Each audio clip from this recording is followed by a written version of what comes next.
بسم اللہ الرحمن الرحیم۔ رجب المرجب کا مہینہ جب بھی شروع ہوتا ہے تو اس مہینے کے اندر جہاں بہت سی چیزیں عوام کے اندر مشہور ہو جاتی ہیں، وہیں پر بعض چیزیں ایسی بھی ہوتی ہیں کہ جن کا شریعت سے کچھ ثبوت تو موجود نہیں ہوتا، لیکن عوام کے اندر وہ چیزیں اس قدر رائج ہو جاتی ہیں کہ انہی کو حرف آخر اور حتمی اور یقینی طور پر سمجھا جاتا ہے۔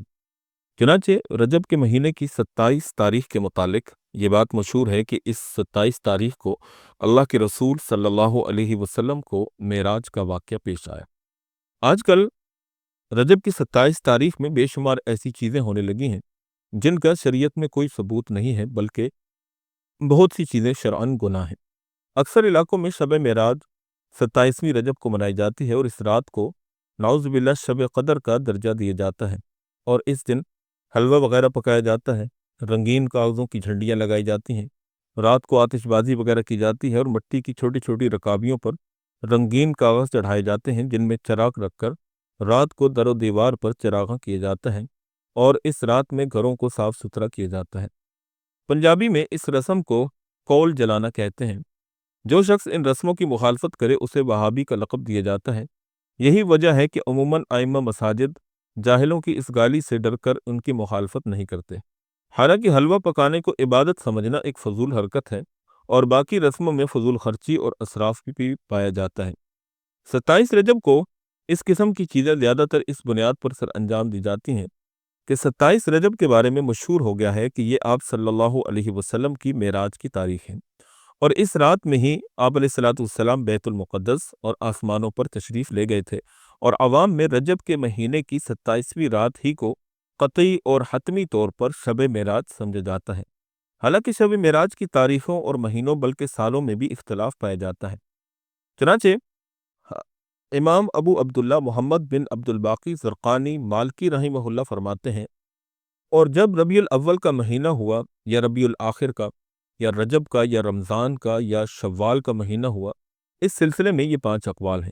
تو آپ صلی اللہ علیہ وسلم کو روح اور جسم کے ساتھ جاگنے کی حالت میں معراج کرائی گئی، نہ کہ نیند کی حالت میں۔ ایک مرتبہ ایک ہی رات میں جمہور محدثین اور فقہا اور متکلمین کے نزدیک اور صحیح احادیث کے صاف طور سے اس سلسلہ میں وارد ہوئی ہیں جن سے ہٹنے کی کوئی گنجائش نہیں ہے۔ علامہ ابن کثیر البدایہ والنہایہ کے اندر فرماتے ہیں کہ سدی کے قول کے مطابق معراج ذی قعدہ کے مہینے میں، اور امام زہری اور عروہ کے قول کے مطابق ربیع الاول کے مہینے میں ہوئی ہے، اور ایک حدیث جس کی سند صحیح نہیں ہے اور اس کو ہم نے فضائل شہر رجب میں ذکر کیا ہے، وہ یہ ہے کہ معراج رجب کی 27ویں رات کو ہوئی، واللہ عالم، یعنی اللہ ہی بہتر جانتا ہے۔ اور بعض لوگوں کا گمان یہ ہے کہ معراج رجب کے مہینے کی پہلی شب جمعہ میں ہوئی، اور یہ رات الرغائب کہلاتی تھی، جس میں ایک مشہور نماز ایجاد کی گئی ہے، اور اس نماز کی کوئی اصل نہیں ہے۔ علامہ ابن جوزی رحمہ اللہ اپنی کتاب المنتظم میں فرماتے ہیں کہ امام واقدی نے فرمایا کہ معراج ہجرت سے 18 مہینے پہلے اور نبی کریم صلی اللہ علیہ وسلم کو نبوت ملنے کے 12ویں سال میں رمضان کی 27ویں تاریخ میں ہفتہ کی رات میں ہوئی، اور دوسرے مشائخ سے یہ قول مروی ہے کہ رسول اکرم صلی اللہ علیہ وسلم کو معراج ہجرت سے 1 سال پہلے ربیع الاول کے مہینے کی 27ویں رات میں ہوئی، اور مؤلف کتاب یعنی ابن جوزی نے فرمایا کہ ایک قول رجب کے مہینے کی 27ویں رات کا بھی ملتا ہے۔ علامہ محمود آلوسی بغدادی رحمہ اللہ تفسیر روح المعانی کے اندر بیان کرتے ہیں کہ معراج کے مہینے اور رات میں اختلاف ہے۔ امام نووی شارح مسلم نے اپنے فتاوی میں فرمایا کہ معراج ربیع الاول کے مہینے میں ہوئی، اور مسلم کی شرح میں امام نووی رحمہ اللہ نے قاضی ایاز مالکی کی اتباع کرتے ہوئے فرمایا کہ معراج ربیع الاخر کے مہینے میں ہوئی، اور روزہ میں یقین کے ساتھ یہ فرمایا کہ رجب کے مہینے میں ہوئی، اور ایک قول رمضان کے مہینے کا بھی ہے، اور ایک قول شوال کے مہینے کا ہے، اور کہا گیا ہے کہ معراج مہینے کی 27ویں رات میں ہوئی ہے۔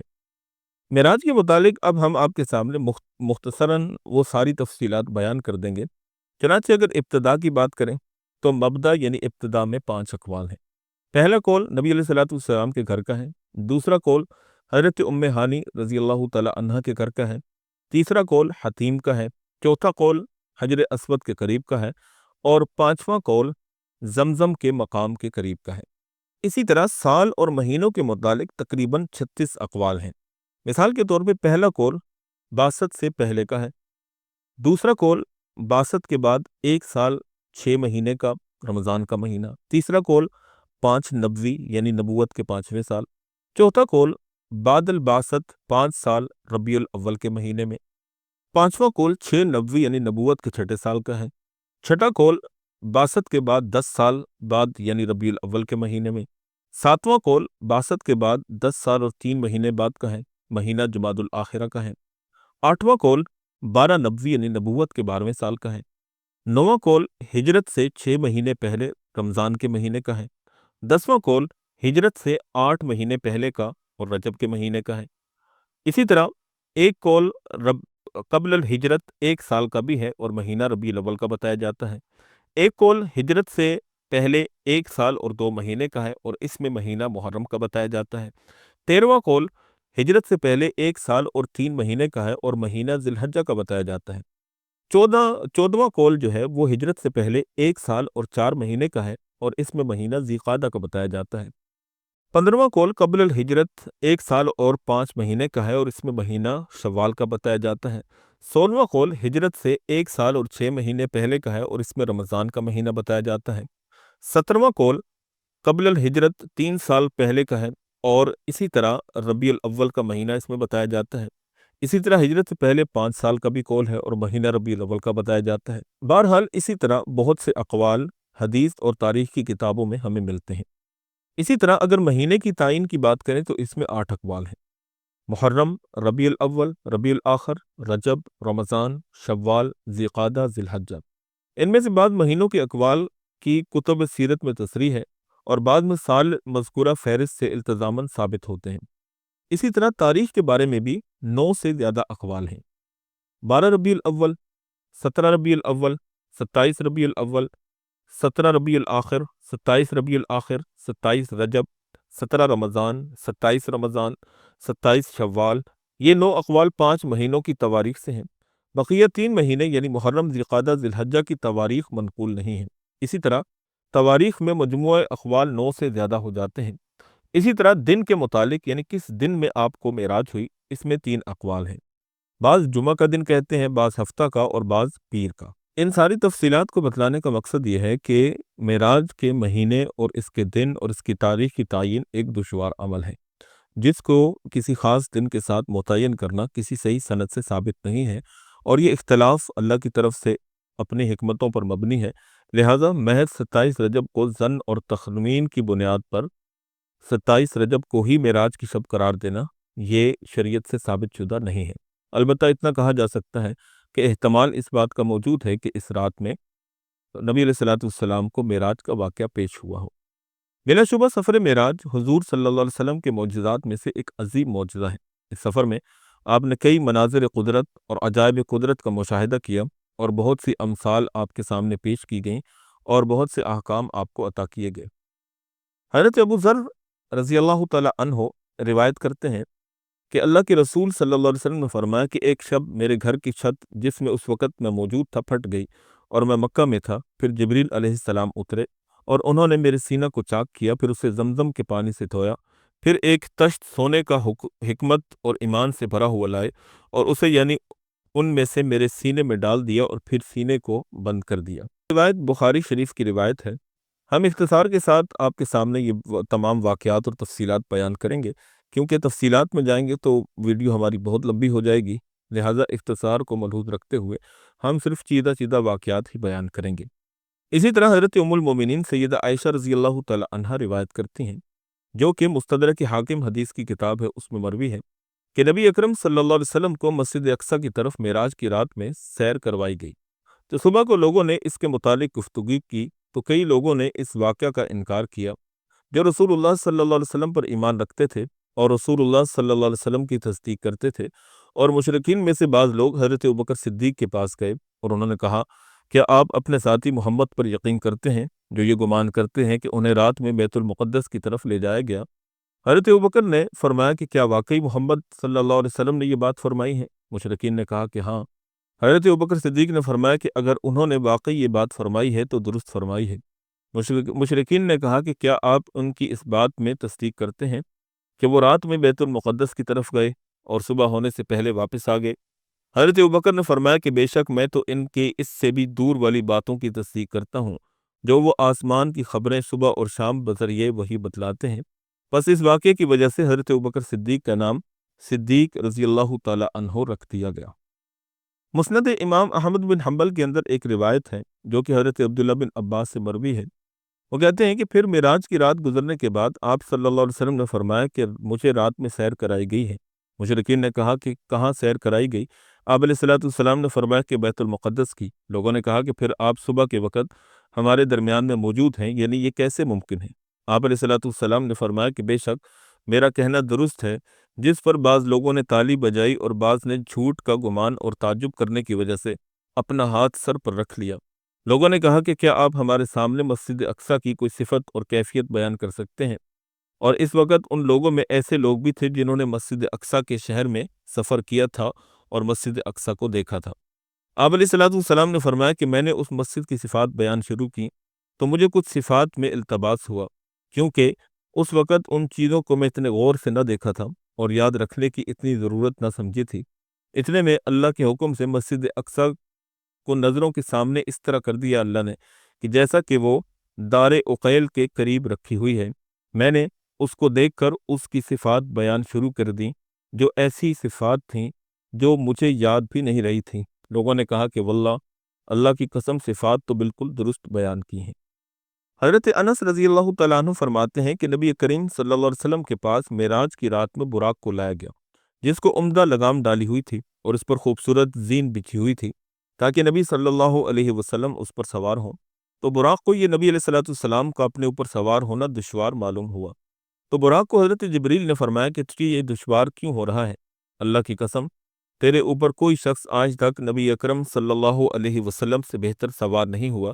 یہ سن کر وہ براق پسینہ پسینہ ہو گیا اور نبی علیہ الصلوۃ والسلام کو اپنے اوپر بٹھا لیا۔ حضرت ابو ہریرہ رضی اللہ تعالی عنہ روایت کرتے ہیں کہ نبی علیہ الصلوۃ والسلام نے فرمایا اور میں نے اپنے آپ کو انبیاء کرام کی جماعت میں دیکھا اور موسیٰ علیہ السلام کو کھڑے ہو کر نماز پڑھتے ہوئے دیکھا تو وہ درمیانی قد کے گھنگریالے بالوں والے آدمی تھے، گویا کہ وہ شنوءہ یمن کے مخصوص لوگوں میں سے ہیں۔ اور میں نے عیسیٰ علیہ السلام کو کھڑے ہو کر نماز پڑھتے ہوئے دیکھا جو لوگوں میں عروہ بن مسعود ثقفی صحابی کے زیادہ مشابہ تھے، اور ابراہیم علیہ السلام کو بھی کھڑے ہو کر نماز پڑھتے ہوئے دیکھا جو لوگوں میں تمہارے ساتھی یعنی میرے مشابہ تھے۔ پھر نماز کا وقت ہو گیا تو میں نے ان کی امامت کرائی۔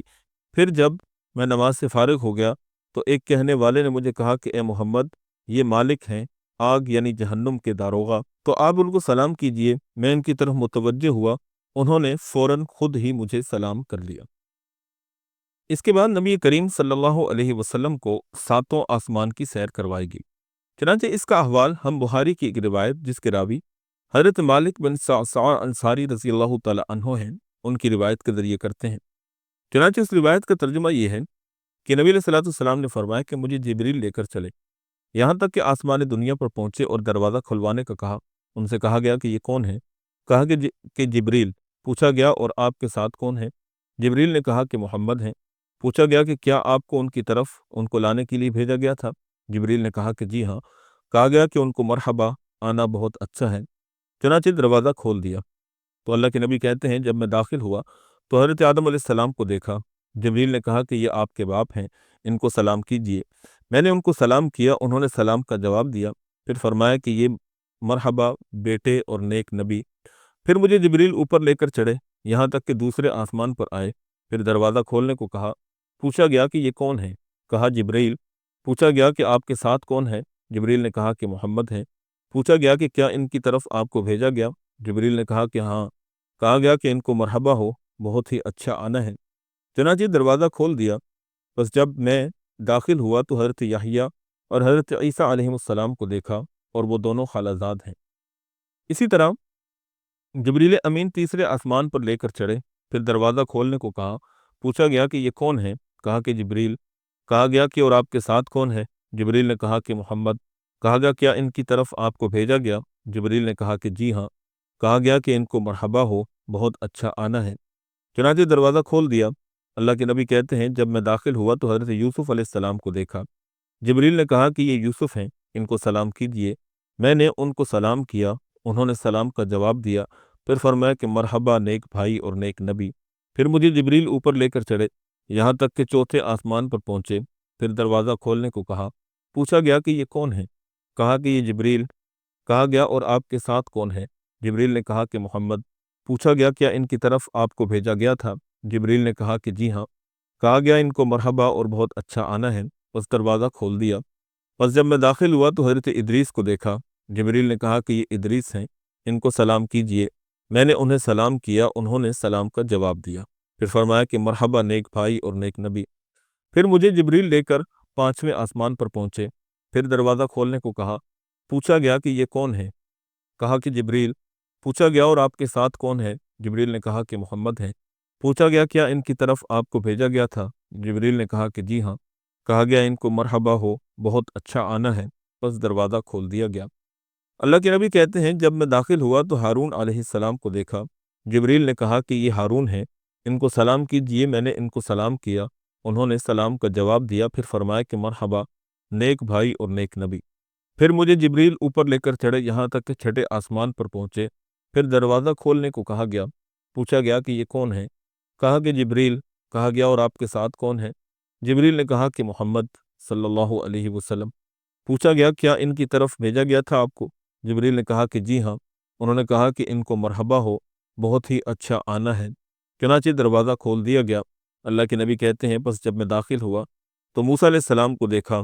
جبریل نے کہا کہ یہ موسیٰ ہیں، ان کو سلام کیجئے۔ میں نے انہیں سلام کیا، انہوں نے سلام کا جواب دیا۔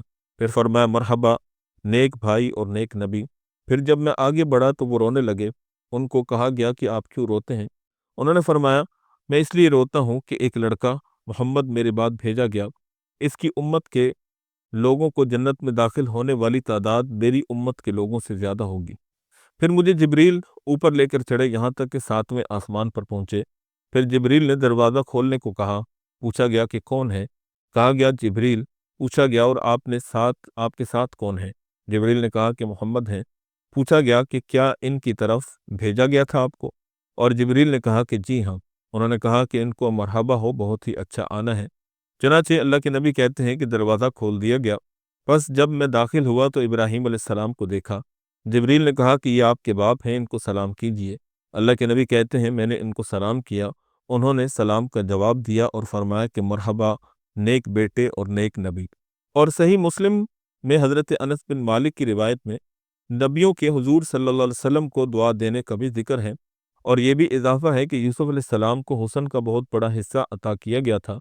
اسی طرح ساتویں آسمان پر حضرت ابراہیم علیہ السلام کو بیت المعمور سے کمر لگا کر بیٹھے ہونے اور بیت المعمور میں ہر دن 70,000 ایسے فرشتوں کے داخل ہونے کا بھی ذکر ہے جو ایک مرتبہ کے بعد دوبارہ داخل نہیں ہوتے۔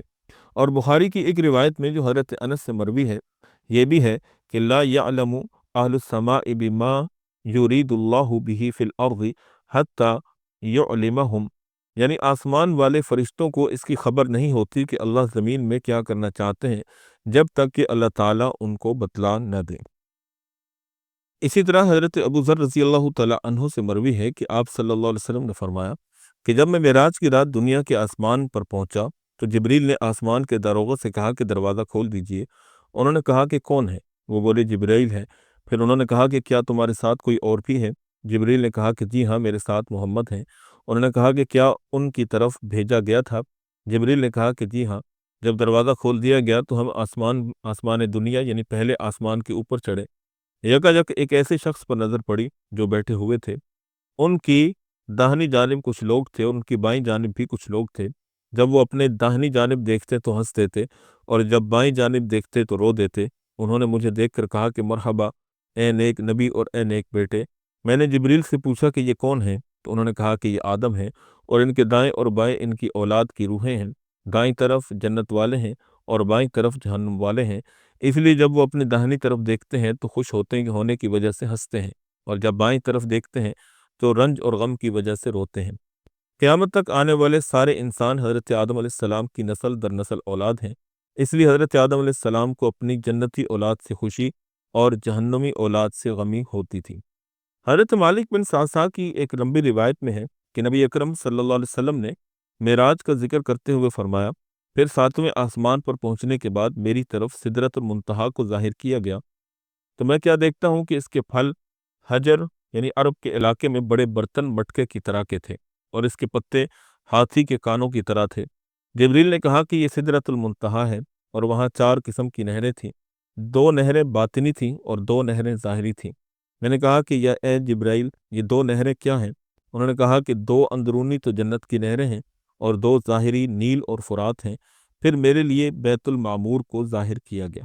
حضرت عبداللہ بن عمر رضی اللہ تعالی عنہما کی روایت ہے کہ رسول اللہ صلی اللہ علیہ وسلم کو جب معراج کی رات میں سیر کرائی گئی تو آپ کو سدرۃ المنتہا تک لے جایا گیا، جو کہ چھٹے آسمان میں ہے۔ جو چیز بھی زمین سے چڑھتی ہے وہیں جا کر رکتی ہے، اور وہیں سے اس کو بحکم الہی لیا جاتا ہے، اور اسی سدرۃ المنتہا تک وہ چیز بھی آ کر ٹھہرتی ہے جو اس سے اوپر سے آتی ہے، اور وہیں سے اس کو بحکم الہی دیا جاتا ہے۔ اور اللہ تعالیٰ نے فرمایا، جب کہ سدرہ کو ڈھانپ لیا اس چیز نے جس چیز نے کہ ڈھانپ لیا، فرمایا کہ سونے کے فرش نے۔ اسی طرح مختلف روایتوں میں سدرۃ المنتہا کی مختلف تفصیلات ذکر کی گئی ہیں۔ اسی طرح حضرت انس فرماتے ہیں کہ اللہ کے رسول صلی اللہ علیہ وسلم نے فرمایا کہ بیت المعمور 7ویں آسمان میں ہے، جس میں ہر دن 70,000 فرشتے داخل ہوتے ہیں، اور پھر وہ دوبارہ لوٹ کر اس کی طرف نہیں آتے۔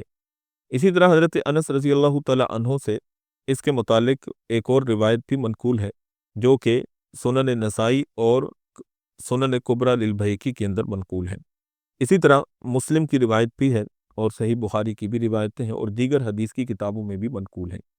حضرت ابو ہریرہ کہتے ہیں کہ رسول اللہ صلی اللہ علیہ وسلم کے پاس اس رات میں جس میں آپ علیہ الصلوۃ والسلام کو بیت المقدس کی سیر کرائی گئی، 2 برتن لائے گئے، ایک شراب کا اور ایک دودھ کا۔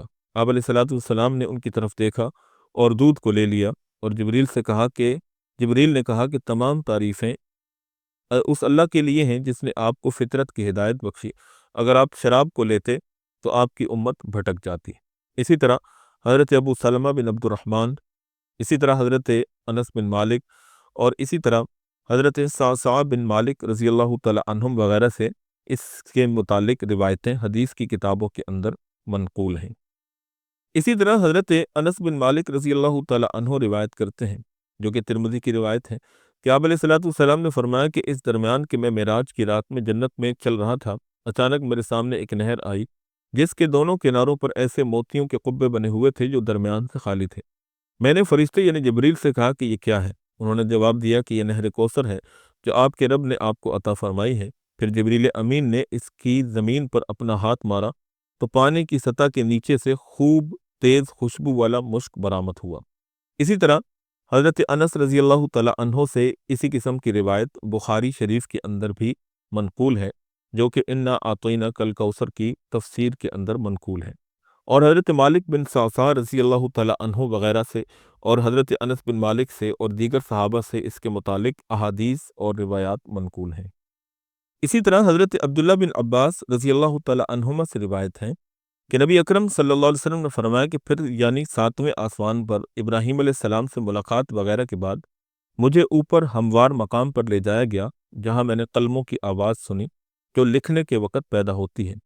اہل علم حضرات نے فرمایا کہ یہ ان قلموں کی آواز تھی جن سے اللہ تعالیٰ کی جانب سے کائنات کے فیصلے تحریر کر کے متعلقہ امور سر انجام دیے جاتے ہیں۔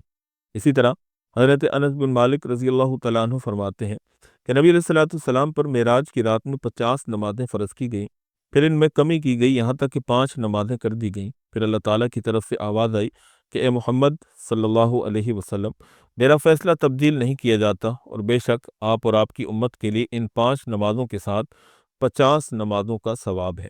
بعض حدیث میں 50 نمازوں کی فرضیت اور کمی کرنے کی تفصیل بھی موجود ہے، جس کو ہم اختصار کی وجہ سے یہاں پر بیان نہیں کر رہے۔ اسی طرح اللہ کے رسول صلی اللہ علیہ وسلم جنت اور جہنم کی بھی زیارت کر کے آئے۔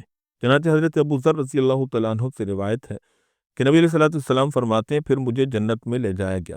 حضرت حذیفہ بن یمان رضی اللہ تعالیٰ عنہ سے مروی ہے کہ رسول اکرم صلی اللہ علیہ وسلم کے پاس براق لایا گیا، جو کہ لمبا اور سفید جانور تھا جو اپنے پاؤں حد نظر تک رکھتا تھا، تو میں اور جبریل اس کی پشت پر سوار رہے یہاں تک کہ میں بیت المقدس پہنچ گیا۔ پھر بعد میں ہمارے لیے آسمان کے دروازے کھول دیے گئے اور میں نے جنت اور جہنم کو اپنی آنکھوں سے دیکھا۔ اسی قسم کی روایت حضرت عبداللہ بن مسعود رضی اللہ تعالی عنہ وغیرہ سے بھی منقول ہے۔ حضرت ابو ذر رضی اللہ تعالیٰ عنہ سے روایت ہے کہ پھر میں جنت میں داخل کیا گیا، کیا دیکھتا ہوں کہ اس میں موتی کی لڑیاں ہیں اور اس کی مٹی مشک کی ہے۔ اور ایک حدیث میں حضرت ابی بن کعب سے بھی مروی ہے کہ جس میں جنت کی زمین کو صاف ستھرا سونے کی طرح کا قرار دیا گیا، مگر وہ سند کے اعتبار سے ضعیف ہے۔ اسی طرح حضرت عبداللہ بن عمر رضی اللہ تعالیٰ عنہ سے مروی ہے کہ نبی اکرم صلی اللہ علیہ وسلم نے شب معراج کو آپ کو 3 چیزیں عطا کی گئیں۔ پہلی 5 نمازیں عطا کی گئیں، اور سورہ بقرہ کی آخری آیتیں عطا کی گئیں، اور آپ کی امت میں سے جو شرک نہ کرے اس کے ہلاک کرنے والے گناہوں کو معاف کر دیا جائے گا، یہ چیز عطا کی گئی۔ اسی طرح حضرت جبریل امین کو نبی علیہ الصلوۃ والسلام نے اپنی اصلی حالت میں دیکھا۔ چنانچہ حضرت ابو اسحاق شیبانی رحمہ اللہ فرماتے ہیں کہ میں نے حضرت زر ابن حبیش سے سورہ نجم کی اس آیت کے بارے میں سوال کیا کہ نبی کریم صلی اللہ علیہ وسلم نے معراج کی رات میں اپنے رب کی بڑی بڑی نشانیوں کو دیکھا، تو انہوں نے فرمایا کہ حضرت عبداللہ بن مسعود نے فرمایا کہ حضرت جبریل کو ان کی اصل صورت میں دیکھا کہ جن کے 600 بازو تھے۔ اور ایک روایت حضرت زر ابن حبیش سے اور بھی مروی ہے، اور حضرت عبداللہ بن مسعود رضی اللہ تعالیٰ عنہما وغیرہ سے بھی مروی ہے۔ اسی طرح حضرت جابر رضی اللہ تعالیٰ عنہ فرماتے ہیں کہ نبی اکرم صلی اللہ علیہ وسلم نے فرمایا کہ معراج کی رات میں میرا گزر ملائے اعلیٰ اوپر کی ایک جماعت پر ہوا۔ اس وقت حضرت جبریل اللہ تعالیٰ کے خوف کی وجہ سے کھل کر پرانے اور باریک کپڑے کی طرح کمزور ہو گئے تھے۔ حضرت عبداللہ بن عباس رضی اللہ تعالیٰ عنہما روایت کرتے ہیں کہ نبی علیہ الصلوۃ والسلام نے فرمایا کہ میں نے معراج کی رات میں موسیٰ علیہ السلام کو دیکھا، جو گندمی رنگ کے لمبے اور گھنگریالے بالوں والے تھے، گویا کہ وہ شنوا یمن کے مخصوص لوگوں میں سے ہیں۔ اور میں نے عیسیٰ علیہ السلام کو دیکھا جو درمیانی قد کے تھے، جن کا رنگ سفید اور سرخ تھا، جو سیدھے بالوں والے تھے۔ اور میں نے مالک یعنی داروغہ جہنم کو دیکھا، اور میں نے دجال کو بھی دیکھا۔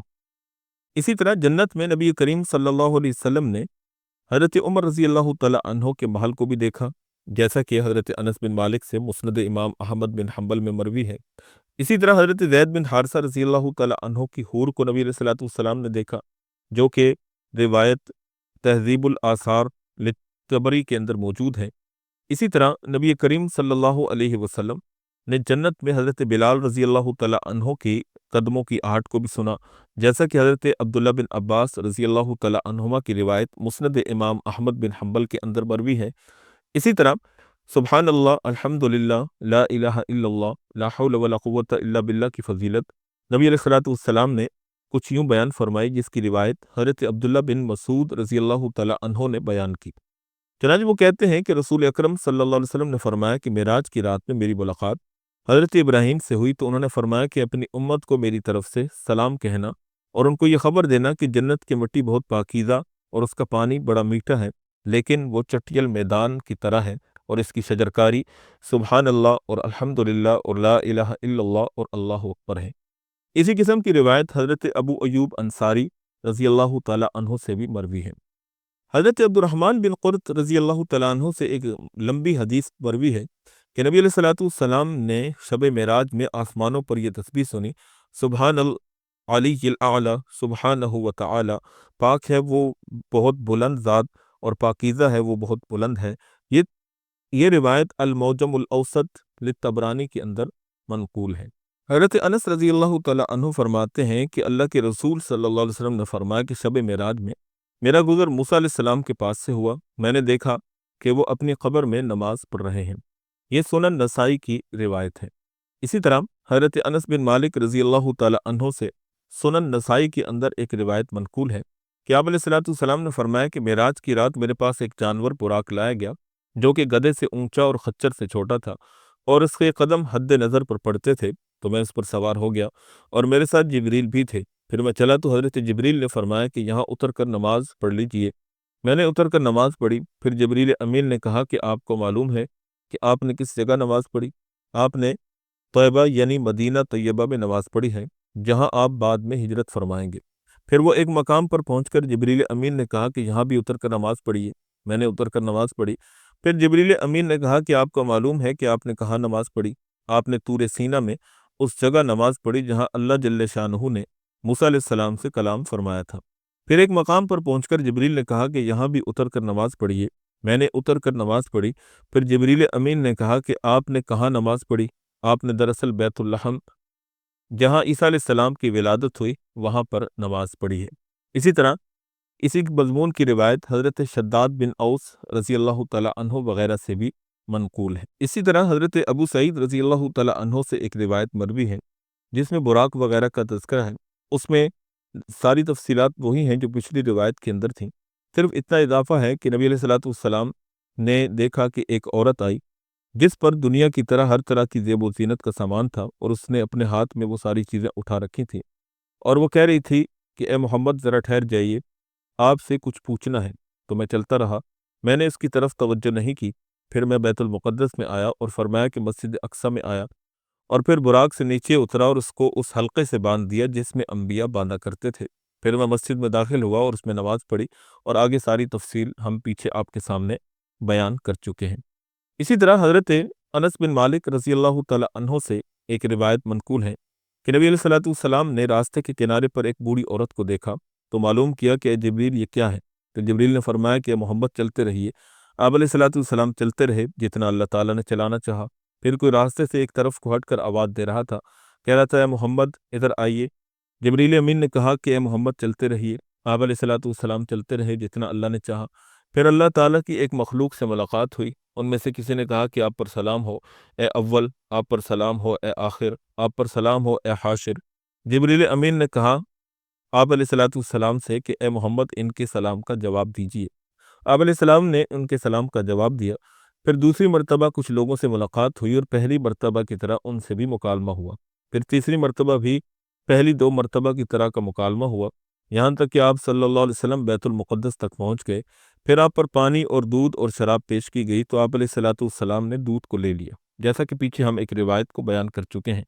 آپ علیہ الصلوۃ والسلام کو جبریل نے کہا کہ آپ نے فطرت کو پایا ہے، اگر آپ پانی پی لیتے تو آپ اور آپ کی امت غرق ہو جاتی، اور آپ شراب کو پی لیتے تو آپ اور آپ کی امت بھٹک جاتی۔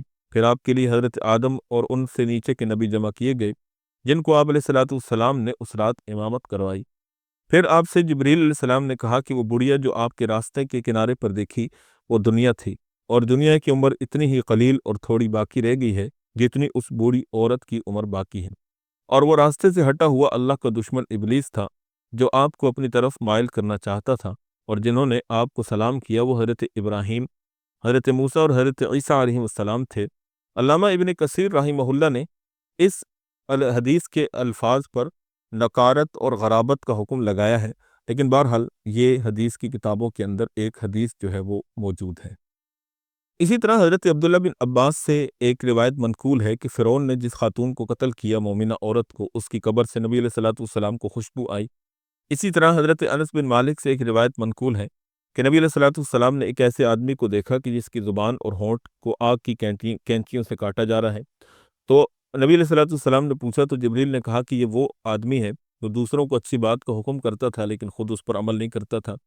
اسی طرح حضرت سمرہ بن جندب سے روایت ہے کہ نبی علیہ الصلوۃ والسلام نے دیکھا کہ ایک آدمی جو نہر میں تیر رہا ہے اور پتھر کو لقمہ بنا بنا کر کھا رہا ہے۔ پوچھا گیا کہ یہ کون ہے تو جو جواب میں بتایا گیا کہ یہ سود خور ہے۔ اسی طرح حضرت انس بن مالک سے مروی ہے کہ نبی علیہ الصلوۃ والسلام نے دیکھا کہ ایک ایسی قوم جن کے ناخن تانبے کے تھے اور اپنے چہروں کو سینوں کو ان ناخنوں سے چھیلتے تھے۔ میں نے کہا کہ جبریل یہ کون لوگ ہیں؟ تو انہوں نے کہا کہ یہ وہ لوگ ہیں جو آدمیوں کا گوشت کھاتے تھے، یعنی ان کی غیبت کرتے اور ان کی آبرو ریزی کیا کرتے۔ اسی طرح حضرت ابن عباس سے مروی ہے کہ نبی علیہ الصلوۃ والسلام نے فرمایا کہ معراج کی رات میں فرشتوں کی جس جماعت کے پاس سے بھی گزرا وہ سب نے مجھے یہ کہا کہ محمد آپ پچھنے یعنی حجامہ ضرور لگوانے کا اہتمام کیجیے۔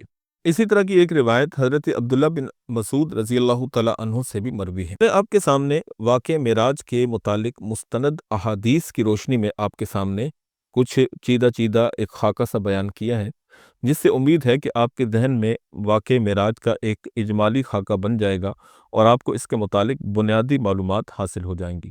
اس کے علاوہ حدیث اور تاریخ کی کتابوں میں ایسی بہت سی روایات ہیں جس میں ہر واقعہ کی جزیات کے متعلق الگ الگ طویل اور لمبی روایتیں ہیں جن کو ایک مختصر ویڈیو کے اندر بیان کرنا ممکن نہیں ہے۔ امید ہے کہ آپ کو ہماری یہ کاوش پسند آئی ہوگی اور آپ کو واقع معراج، اس کی تاریخ، اس کی تعیین اور اس میں پیش آنے والے عظیم الشان واقعات کے متعلق بہت کچھ نیا سیکھنے اور جاننے کو ملا ہوگا۔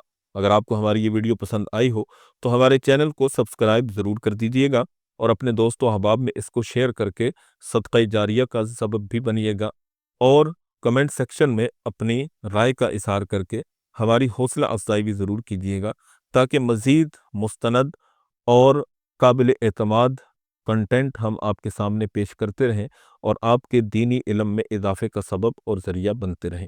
اللہ پاک ہم سب کا حامی و ناصر ہو، اور نبی کریم صلی اللہ علیہ وسلم کی اطاعت اور آپ صلی اللہ علیہ وسلم کی فرما برداری اللہ پاک جل شانہ ہم سب کو عطا فرمائے۔